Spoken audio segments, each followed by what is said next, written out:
name is Tuja. I am a sound engineer, and that's pretty much the role that I play in church.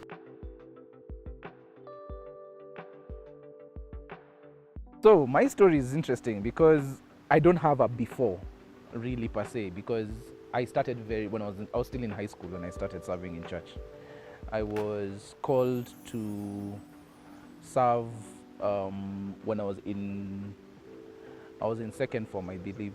Yes, I was in form 2 that time, and yes, I was singled out, and someone just thought I could do well in this ministry, and 25 years later, here we are. Yeah, 25 years. It's been a long journey. So that's why I say I don't really have a before. My before was school. I was pretty much in high school when I started serving, and I have been serving ever since.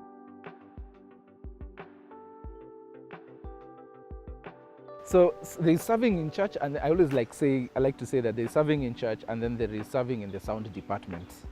The sound team is a totally different ballgame, and the reason I say that is because when you analyze what the sound team does, the sound team basically brings everybody together. It's like the focal point that everyone is connected to.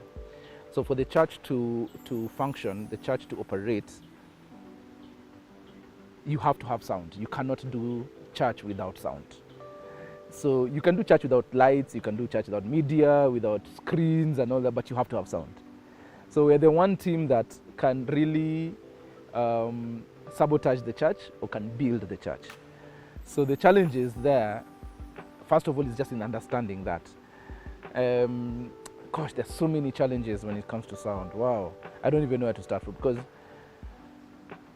So I think number one, let me start with the guys serving. What that means, having understood what the sound team does, then it tells you that it's not just anybody who can come and serve in the sound team. So you have to have a certain resilience, a certain desire, and a certain devotion that is way more than the guys who are the ushers and this is of course not to belittle any other ministry. I'm just saying that because of what we are doing and because of the importance of what we are doing, you can't just have anybody who today can decide I'm not coming to church or I'm not serving anymore. You have to have serious commitment. And for me, over the years, that's what I've realized is even before telling me what sound is and all that, that's the first thing I look for in anybody who wants to come and serve in the department. I want to see your commitment. I want to see your hunger. You have to have a hunger, serious hunger to serve, because it's a very thankless job, number one. More often than not, you're not going to be seen until something goes wrong. So you have to have there's a certain level of resilience that you have to serve in this department. Many times, in many instances, in many different churches, in many different spaces, you find that even the leadership of the church don't really understand what we do. Then they just know that a microphone will be there and they'll be heard, and that is it. But there's so much that happens behind the scenes, and that brings me now to the next challenge, is support. So the decision makers, the powers that be in the churches, many times because they do not understand, they don't give it the seriousness that it deserves. And because they don't give it the seriousness that it deserves, you find that now we get left behind. It's like we're in the food chain, we are at the bottom, yet what we are doing can really affect the whole food chain. I don't know if that makes sense. But because of what we're doing, I keep telling my guys whenever I'm training them that we actually have the power to stop a service. We can, if we were to switch off the mix at midway through praise and worship, everybody will hang. The whole service comes to a halt. Power can go, and let's say we have a power blackout, but if we have got backup such that the sound continues, the worship session will continue, the sermon will continue, even in the dark. But if the sound goes off, everybody hangs. So because of that, we need everybody to understand and to take it seriously. And that's a challenge. Many people don't take it seriously. Many times also the volunteers, I think, this is my personal belief, that there are certain departments in the church that should not be left to volunteers. Sound is one of them. But unfortunately, that's what we have. And we have to serve. in our capacity, even as volunteers. Now, what that means is many times the people who are actually serving in the sound department are either students, like I was when I started, or guys who are just getting by, they're starting out in life, and they're interested in technologies and all that. So you find that now that kind of group of people do not have a steady or stable income. But the sound department is rarely paid. So that is another challenge that we face. There are so many. We'll probably be here for a long time if I was to give you all of them. But it's a department. I've just thought of another challenge. The thing about the sound department is that training takes a lot longer. You don't, like, for example, let me just use ushers. I don't know, I feel like I'm picking on them, but like ushers, you can train an usher 1, 2, 3 Sundays and they're good to go and know what to do. But with changing technologies, with changing environments, with changing weather, as in there's so many things that affect sound, that it takes a lot longer to train people to serve in the sound department. Now, this takes us back to the resilience. If you're not resilient, if you are just excited by the mixers and the speakers and all that, more often than not, people wash out. Guys, along the way, they realize, hey, this thing is not for me. I can't see it through. I can't sacrifice the time, setup times, the late nights, the early mornings. I mean, we're always the first people in and the last people out, and that takes a toll. That can take a toll on someone. So, yeah, that's what I'd say.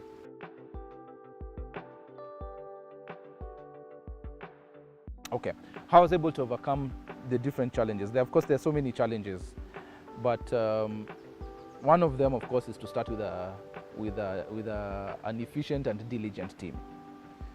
So, in the training process, you already sift out the people that can serve in this department. So, by the time you're coming to invest time, money, resources in them, you already have a committed team. So that's number one. Number two is faith. I honestly believe that God does come through. I've learned over the years that I'm just a vessel. We are really just vessels being used in the ministry to serve God. And at the end of the day, God is the one who actually does the work. It's God doing the things behind the scenes. We are just the vessels being used. So faith, which means now we pray for our equipment, we trust God, we make sure we do our best in terms of, with the knowledge that we have, maintenance of the gear even before service. So we try to do our setups. If we're doing setup, that is, we'll try to do our setups early or the day before, so that we have enough time to do checks and balances, go through all the equipment, make sure everything is working. Cables, if there's anything that needs to be repaired, it's repaired in time. And also proper training, having that hunger to learn more and more and more. So we're always learning. And there's no time in sound you will say that you know it all. You're constantly learning. We're always going back to the books. We're always talking to other engineers who have more experience. You go online, you study, you see what other people are doing in other parts of the world. So yeah, that, and then also pushing for redundancies. I've had instances where the sound has failed a minute before the service starts. Speakers have blown. What do you do? So having redundancies in terms of extra speakers, power backups, and just being prepared. Of course, it comes with time, it comes with experience, but being prepared and trying to foresee any issue that may come up or any issue that may arise and preparing it for it. So preparation is everything. You have to plan ahead and have enough ample time to, if you need to go fall back to your backups or change equipment or buy something, at least you have enough time.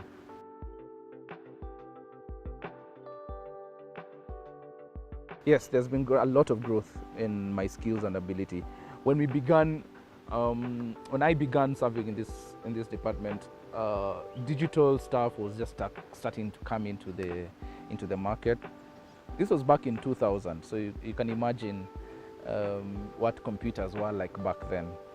And We have now moved from analog systems to digital systems. Of course, the analogs still run, they still work. In fact, in my view, they are some of the best systems because rarely will they fail. There's no way an analog mixer is going to hang on you mid-service or mid-event.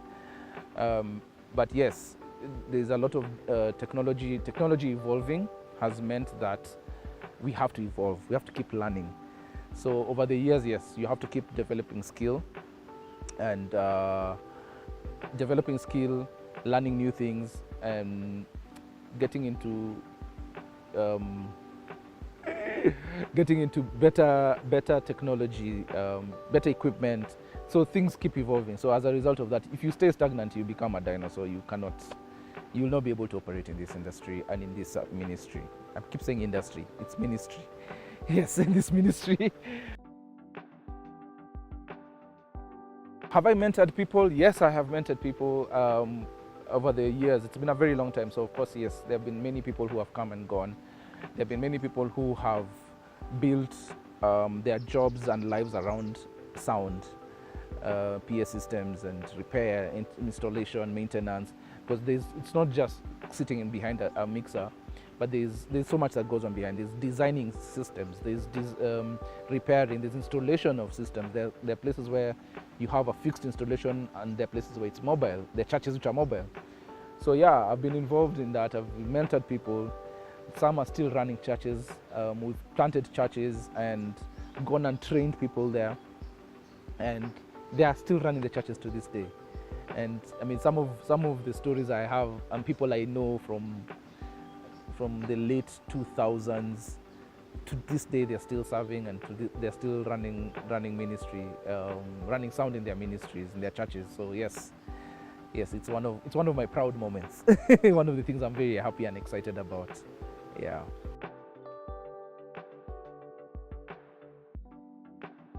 Wow, yes, I have experienced very many spiritual breakthroughs, very many. There's healings, there's salvations, there's been so much of that going on, happening over this period of time. It's been 25 years, so I've seen God come through personally in my life. Financial breakthroughs, there are things that have happened that would never have happened I honestly believe they would never have happened if I didn't serve, if I was not serving. So yes, God has come through for me in miraculous ways.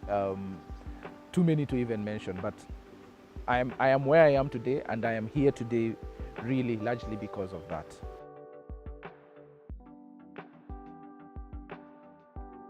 Yeah, I hope to impact others through my service by bringing them closer to God, enabling encounters with God. I understand that what I'm doing in church, the ministry that I'm doing, can bring people to an environment. I can create an environment where guys can connect with God through the worship team. Of course, it's not a one-man show. There's what the ministry of the worship team is doing. There's a ministry of the pulpit, of the pastor, the word being preached. All that is something that I can bring together, and if I can make it sound good, then it can be pleasing to the ear of the congregation, and they can then connect with God. The other thing is, even with the people that I have mentored and the people who are serving, for their lives to be impacted, for them to see God, that it's not a labor that is in vain, that indeed God does see that labor, and God rewards it. So the experience that they would have in serving would be something that, besides what other people experience, that they themselves, their lives are touched to. So yeah, that's how I'd like, and when I say lives being touched, not just spiritually, but financially, emotionally, in all aspects of their lives, relationally, in every aspect of their lives, I'd love to see that. I'd like to see that impact happen. So this ministry can do all that, and that's pretty much what I've been doing all along, and that's been my driving force.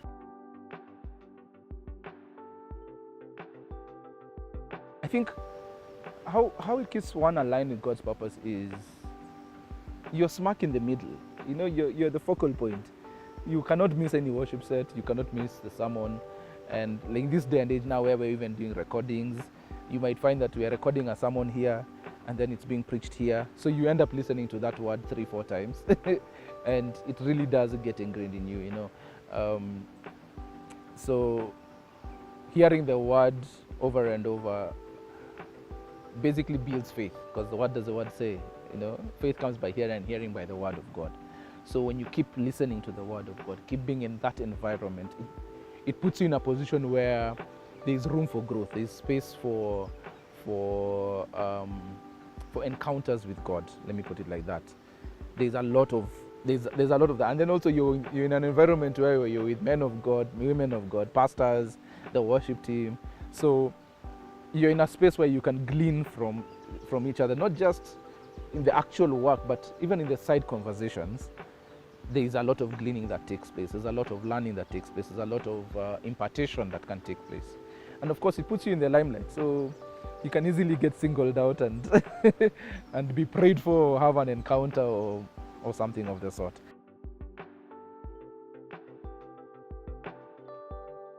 Wow, serving has sharpened my relationship with God by putting me next to Him, so to speak. I remember back in the day when my friends or people will go out clubbing and all that, I'm not able to, because I have to go set up sound.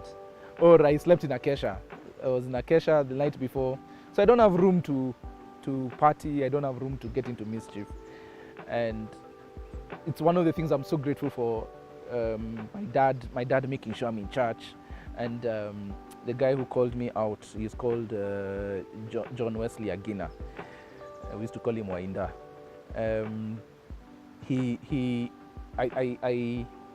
I thank God for these guys, because I was called out, and because of serving, it has put me in that environment where I have to behave. Let me put it.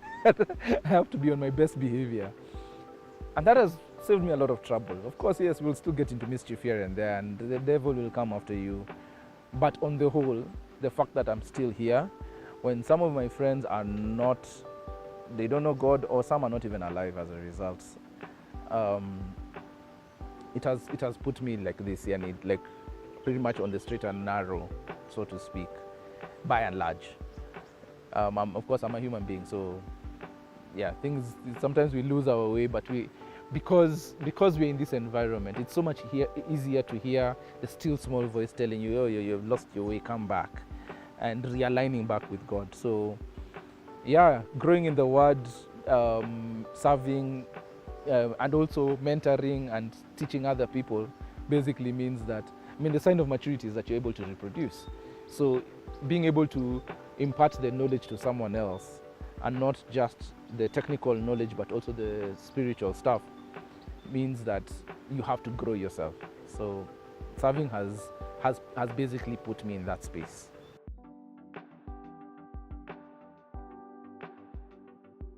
The advice I'd give someone considering to volunteer in church for the first time.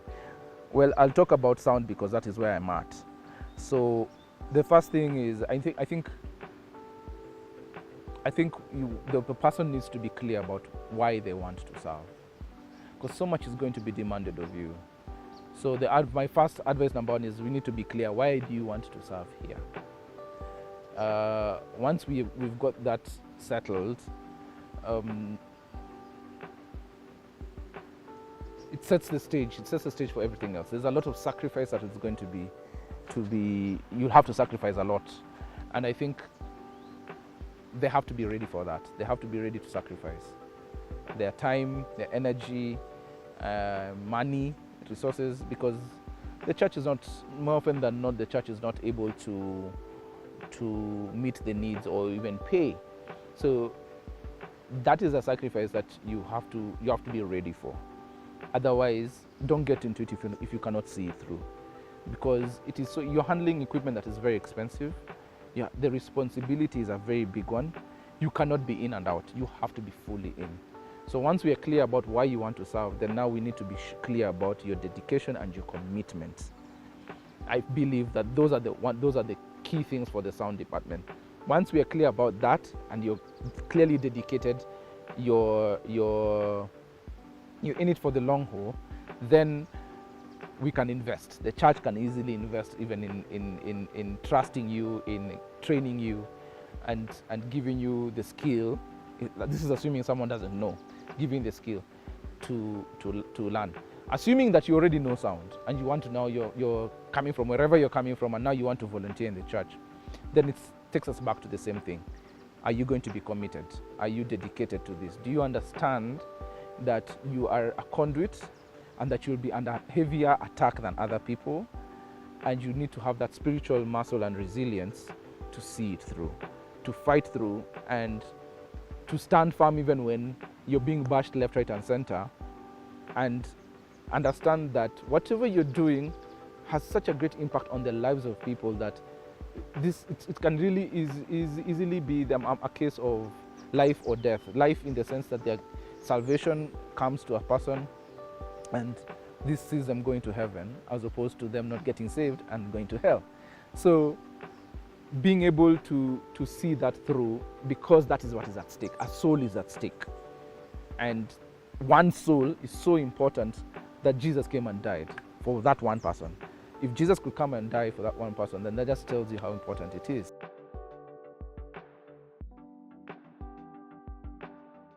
Okay, so let me start with what sound is. So sound, when we talk about sound in the church setting, we're talking about basically what you hear. When you enter the church, there's a worship session going on, or a worship set that is going on. What you're hearing, that is sound. That is what, when you talk about doing sound or running the sound department, that's basically what we are doing. So we basically make what the ministry of on the pulpit be heard by the congregation.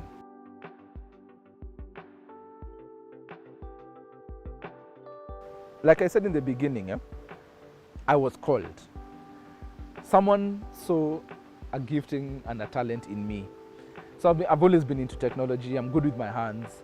My background is IT, and as a result of that, I was always just fascinated with how that drum sounds, how that guitar sounds, how that microphone sounds. And as a result of that, I was singled out and I was called into this. But it was really because I already had the interest. So as over the years, other interests have developed in other things, liking the way the drum sound has meant I've wanted to learn how to play the drums, how that bass guitar sounds. And even from the media side, when you talk about media, imagine you're talking about the cameras or the projection of lyrics and screens and all that, because it's all technology. So for me, the technology thing is basically what drew me in, and that's what now got me to jumping into this department. That's pretty much it.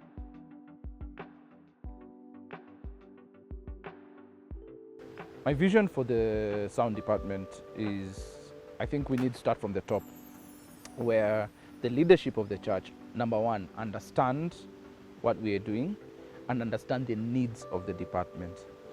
As I said earlier, that I think the sound department is not a department that should be left entirely to volunteers.